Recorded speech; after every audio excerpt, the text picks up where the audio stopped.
Hey everybody, happy Labor Day weekend. It's Tony Robbins, and I just wanted to send out a little video message. By the way, I'm here in Fiji. It's a rough life. I'm doing 2 back-to-back seminars, but doing it here makes life not feel like much labor. But I got here because I had the privilege of stumbling upon a fundamental principle in my youth, and that principle was taught to me by my original teacher, and his name was Jim Rohn. And Jim taught me when I was just 17 years old that in life, there's only one way for you to really truly have your labor be fulfilling. You have to align with what's most important to you, what you really believe in, what's meaningful for you. That if you settle for something less than that, while you might have to do it because you have to pay your bills, you can't ever give up pursuing what's going to make you feel most alive. Because ultimately, I really believe that probably the most sacred thing in our lives that we can give another human being besides our love is our labor. You think about it, your labor is your energy, it's your time, it's your emotion, it's your intellect, it's your spirit to some extent. And if you can find a way where what you do for a living activates that sense of what you're made for, then work is not work, whether you be in Fiji or whether you be in an environment that might seem less exciting and promising in the moment. And trust me, I worked in plenty of those too. But with the same level of excitement and passion, because I found what turns me on, that makes me feel alive, makes me feel like I'm doing something that's worthwhile. And on Labor Day, I think a lot of people, it's just a holiday to get away and take time off of labor. And my hope is to trigger you to think about how could you turn your labor into your love? I think it was Mark Twain who said, when your vocation becomes your vacation, that's when life becomes truly magnificent. And I'm privileged enough to have that, but I pursued it. And one of the secrets that I found, and I know you know this in your soul, is that we all know if you're going to be masterful at something, you don't show up as the best in the world at something. You don't show up in environments that you want to be in. You get there because you did things for thousands and thousands of hours. Most of you know the concept of mastery taking 10,000 hours. That's an arbitrary number, but I'm sure you've heard about it. You want to get really good at something, it's 10,000 hours, because when you do something enough, with enough intensity, enough intention to constantly get better, when your labor is your love, and where your labor is something you have to always get better at, then usually what happens is you get these insights that allow you to serve more.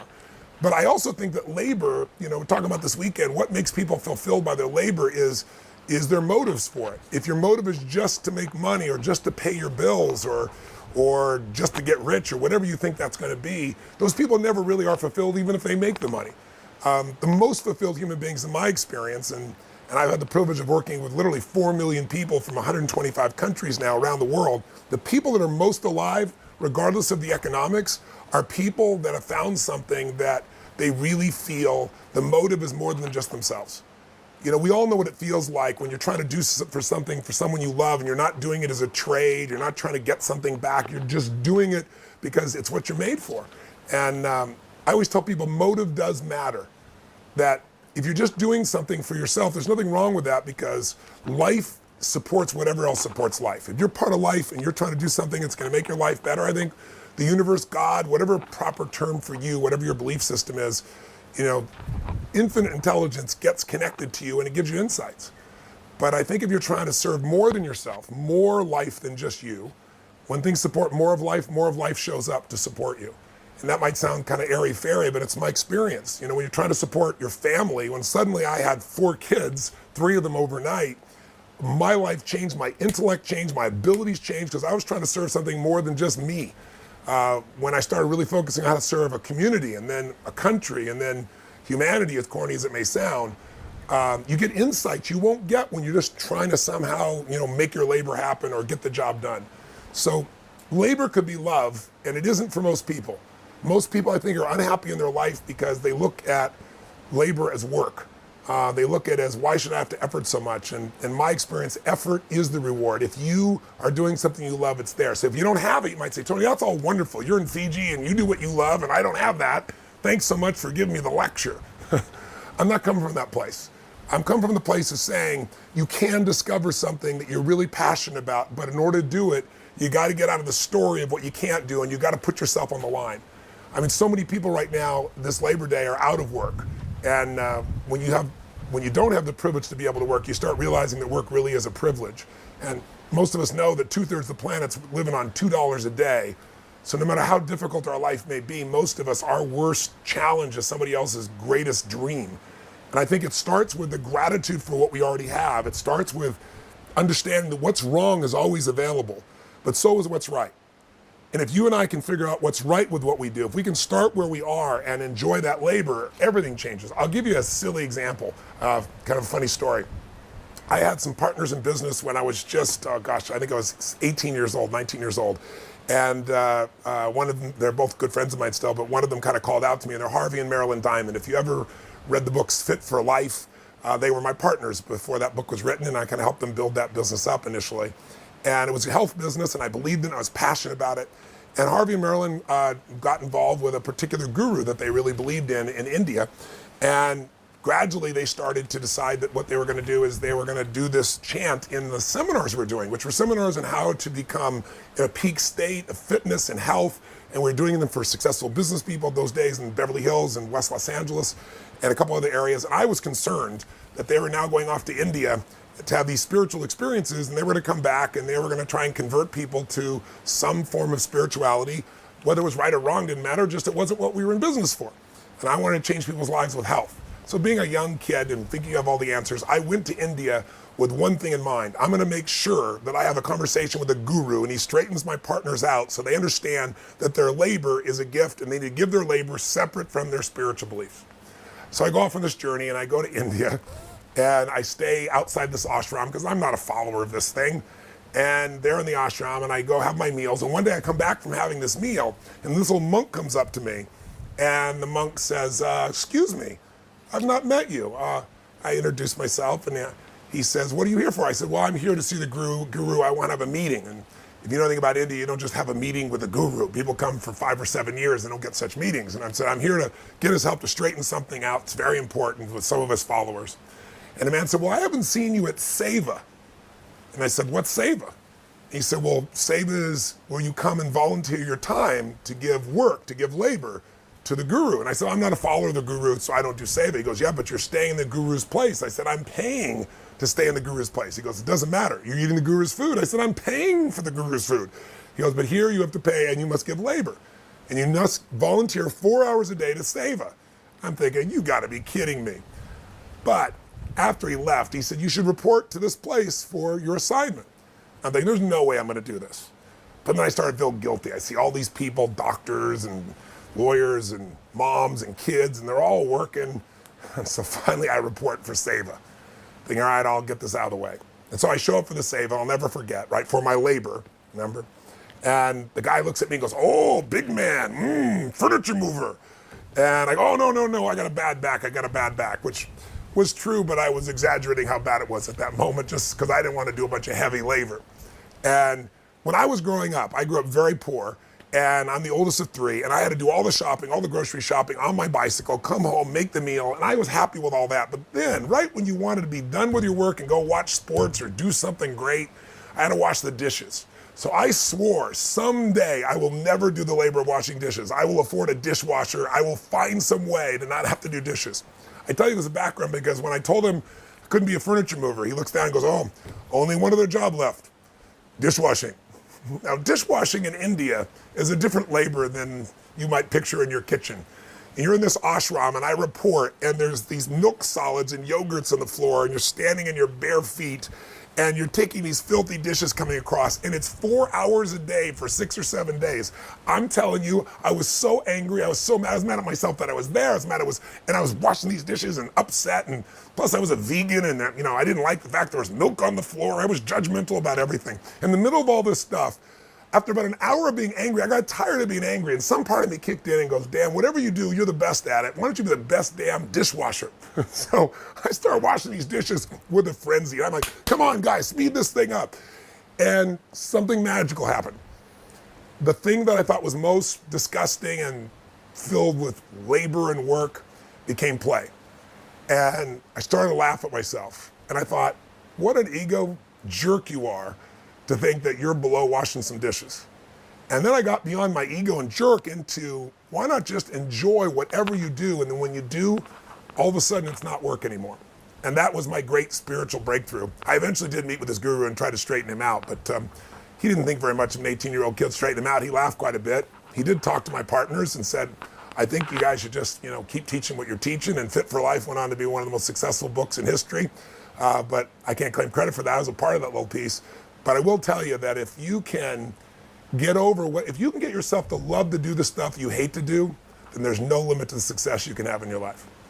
If you can take the things that you're afraid you'd have to do to succeed in your business or to succeed in your life or to succeed in your relationship, there are things everybody doesn't want to do. And the more focused you are on how you're not going to do that, the more life seems to bring those things up for you and makes them barriers. So maybe on Labor Day, maybe it's time to take something that you can't stand doing and say, you know, I'm going to do this for 2 hours. I'm going to find a way to love the hell out of it. And if you did, you might find a little breakthrough. You might find that if you're in the moment with anything and you tap into your ability to enjoy anything in life and you just focus on what you can give instead of what you can get, in that state of giving, work disappears. And doesn't matter if you're by the ocean or in the desert. It doesn't matter with whether people even thank you or not, honestly, as much as we all enjoy people's gratitude. When you've done something really well and you know it, doesn't matter what anybody else says. You know who you are. You know what you've become. You know what you've given. And in the end, even the people that seem to be selfish inside, we all are yearning for something more in ourselves. We're yearning to feel like our life matters.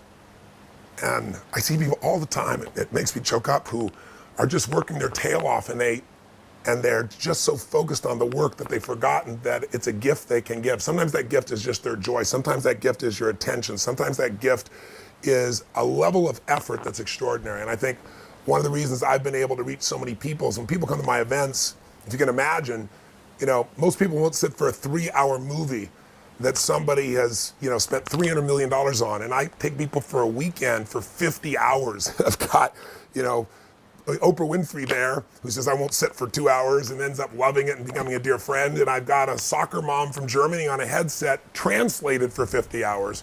And they all come out of that going, most incredible experience of my life. It's because when I'm up there, it isn't labor, it's serving. If you can tap into that service, gosh, then I get choked up when I talk about it. It's what life's made for. Life's not about me, life's about we. You know that.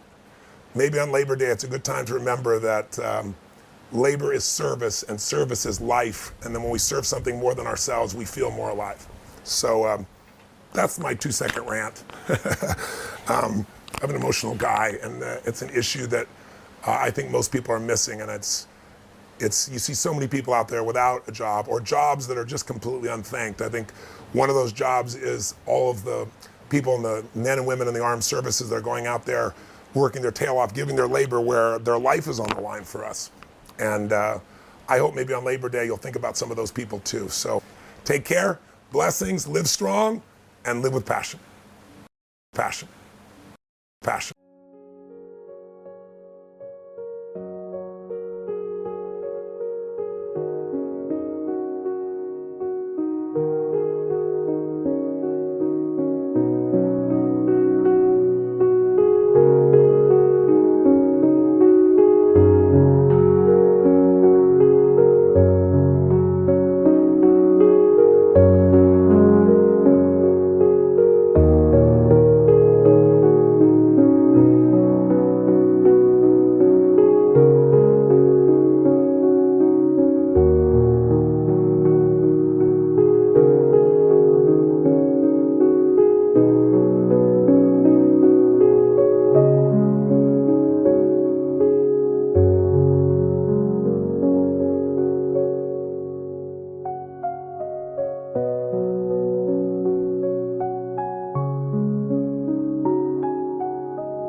you.